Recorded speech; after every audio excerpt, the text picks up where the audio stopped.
Welcome to Smarts Maths. Congratulations on going the extra mile and choosing to develop and improve yourself. Very often there's more than one way of solving a problem, but I shall assist you in discovering at least one way in which to solve each of these problems. So here we go.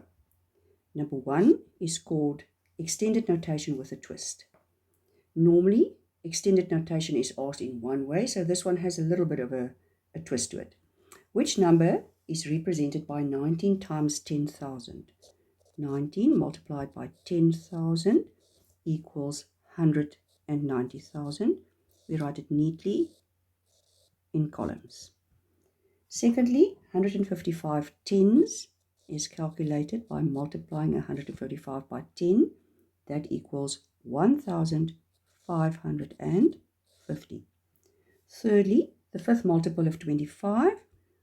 25 multiplied by 5 equals 125, and I add that to my list.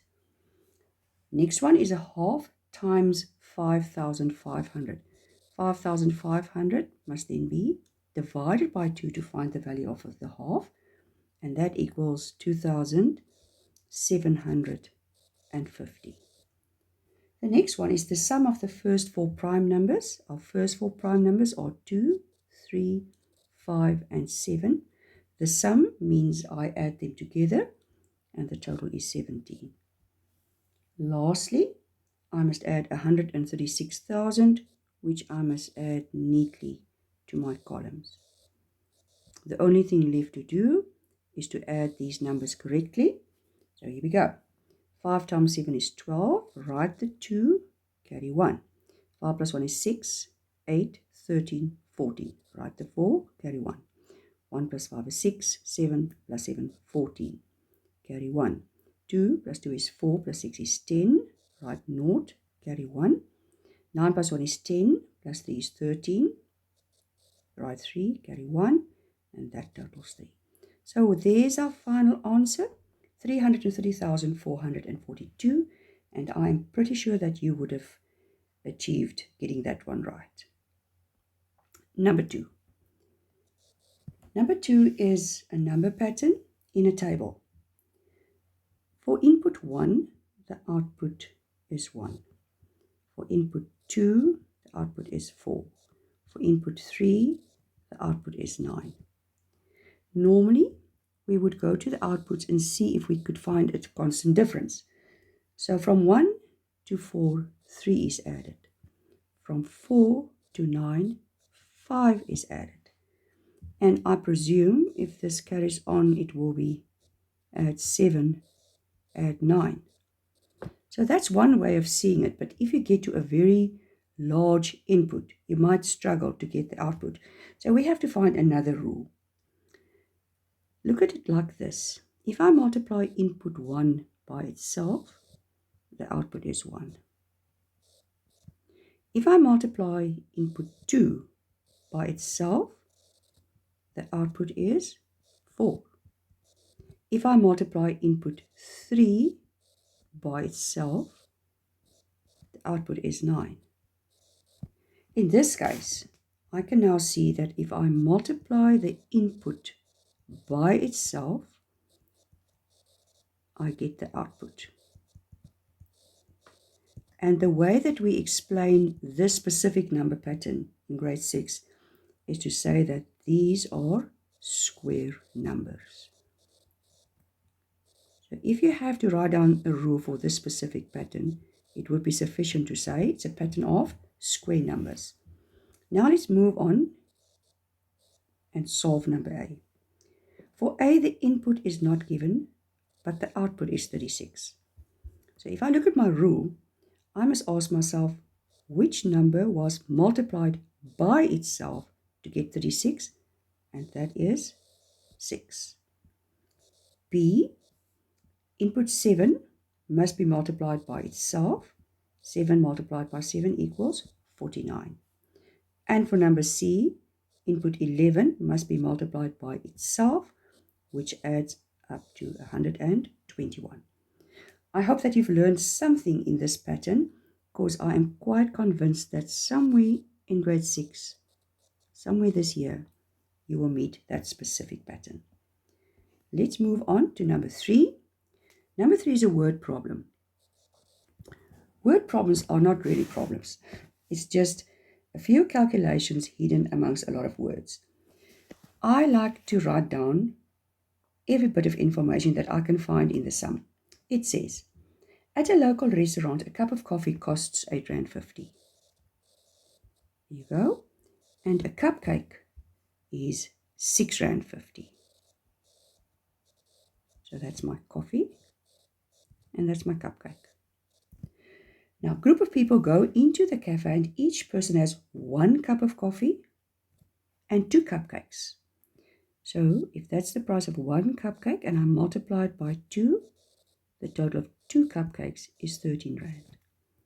Add R13 to R8.50 and you'll see that each person has to pay R21.50. That's the information that I'm going to work with. 3.1 asks the following. If the bill totals R215, how many people were in the group? That is the total of the bill. I divide it by the specific amount that each one has to pay, and you will see that R215 and R21.50 can easily be calculated. If you divide the smaller one into the bigger one, it totals 10. There you go. So there are 10 people in the group. Then we move on to number 3.2, and it says, what would the bill have been if each person had 3 cupcakes instead of 2? We already know that 1 cupcake costs R6.50.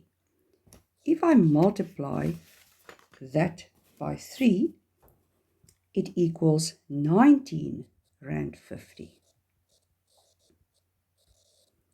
So now instead of 2 cupcakes, each person has 3, plus the coffee.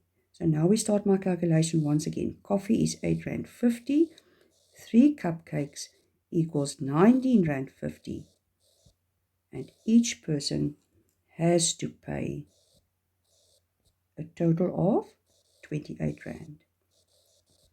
But that's not what they want. They want to know, what would the bill have been if each person had 3 cupcakes instead of 2? So that is the price per person. There are 10 people in the group, which means I must multiply it by 10, and that equals R280. There's my final answer. I think that many of you would have been able to work that one out correctly. Now, number 4 is a bit of a more challenging sum. Let's see what it says. A teacher gave each learner in his class 5 sweets. There was an X number of children. Each one got 5 sweets. Then he gave each an extra sweet from the 17 remaining sweets. There are 17 sweets remaining, and he gave each child gets 1 sweet, but there's still 3 left over. So if you subtract the 3 sweets that are left over, it means that there are 14 children in the class. Let's go on. How many did he have at the beginning? Now that we know that there are 14 children in the class, we can go back to our first calculation and say 14 children, each received 5. If I do that multiplication, it adds up to 70. 14 multiplied by 5 is 70. And after that, he had 17 sweets left over. That adds up to 87. Now that you've worked that one out, we can check it by doing the inverse operation. We can say he had 87 sweets to start off with. 14 children, we've worked that one out. 14 goes into 87 6 times. 6 times 14 is 84. When I subtract that, I have a remainder of 3. So now that you've worked this one out, you can see that your calculation is correct. I hope that you have enjoyed this, that you have challenged yourself a little bit, and that you've learned something. I will see you in the next worksheet. Have a lovely day.